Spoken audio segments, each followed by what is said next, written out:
There is an enormous variety in phages in general, and this diversity is also reflected at the genome level.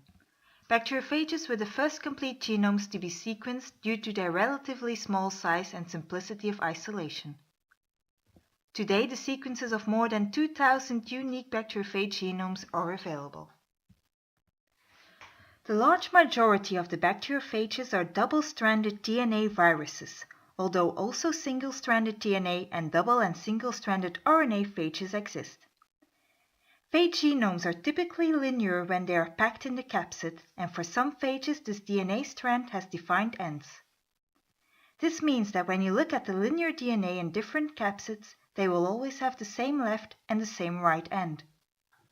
For other phages this is not the case. For these viruses, the overall composition of the genome will be identical in every capsid, but the ends are not always the same. The DNA appears to have been linearized by opening identical circles at different sites, and this is what they call circularly permuted. Additionally, the beginning and the end are often identical sequences, and this is called terminal redundancy. Phage genome sizes vary enormously.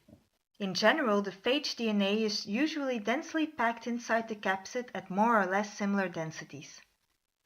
Many viruses, especially double-stranded DNA bacteriophages, show systematic layers of packaged DNA, while others, mostly filamentous viruses, pack their genome as helices surrounded by proteins.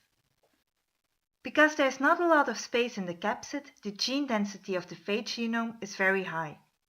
Consequently, the regulatory regions are often compact. There are very few non-coding regions, and occasionally the coding regions even overlap. Bacteriophage genomes possibly also harbor the greatest genetic novelty in the biological world, in that most of their encoded genes, some estimate even as much as 80%, are unrelated to known proteins and are of unknown function. Taxonomic classification of archaeal and bacterial viruses is very important for developing a predictive understanding of microbial ecosystems, but it turns out to be a challenging job. Recently, a massive amount of new viral genomes and genome fragments are being identified, and this demands an approach that steps away from traditional classification methods and towards the use of genomes for taxonomy.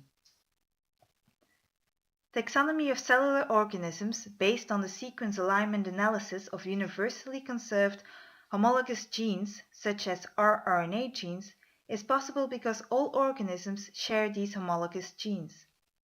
However, there is no single gene that is shared by all bacteriophages. This makes it impossible to determine evolutionary relationships between all bacteriophages based on sequence alignment analysis of a single gene. Brower and Edwards proposed a way of taxonomically classifying phages based on their proteomes, by constructing a phage proteomic tree. This is a dendrogram that reveals global genomic similarity between hundreds or thousands of viruses based on an algorithm that uses the genome to place phages relative to both their near neighbors and to all other phages. This method does not require visualization of free variants or lifestyle information and can divide the phages into taxa that predict several aspects of their phage biology. Moreover, the proteomic tree approach is effective to investigate genomes of newly sequenced viruses and assign fragmented reads to the correct genomes. However, with large numbers of phages, this method becomes complex and slow. The next method omits the comparison of protein sequences and just considers the presence or absence of genes.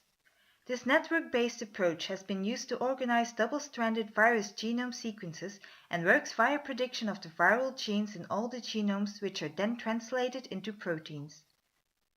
The latter are in turn organized into protein clusters, and evaluation of the number of shared protein clusters pairwise throughout the dataset establishes a protein profile. Representation of this information as a weight graph with nodes representing viral genomes and edges the similarity score of their shared protein content will give you a gene-sharing network. Despite the fact that their genomes are orders of magnitude smaller in size compared with bacteria and other organisms, sequencing of phage genomes poses several challenges. 1. Obtaining pure phage genomic material. As phages are not self-replicative, isolation of phage genomic material involves several purification steps. 2. PCR amplification can be biased as some phage genomes are notoriously rich in extreme GC content. Such extremes may pose a problem for PCR and sequencing. 3. Phage genomes are also known to contain complex genomic structures such as extremely long direct or inverted repeats and terminal redundancies that are problematic for assembly of the whole genome sequence from the reads. 4. In bacterial and human genomics, mapping of the reads to a finished reference genome can be a powerful tool. In phage genomics, this is very seldom possible due to the absence of a reference genome for any given phage.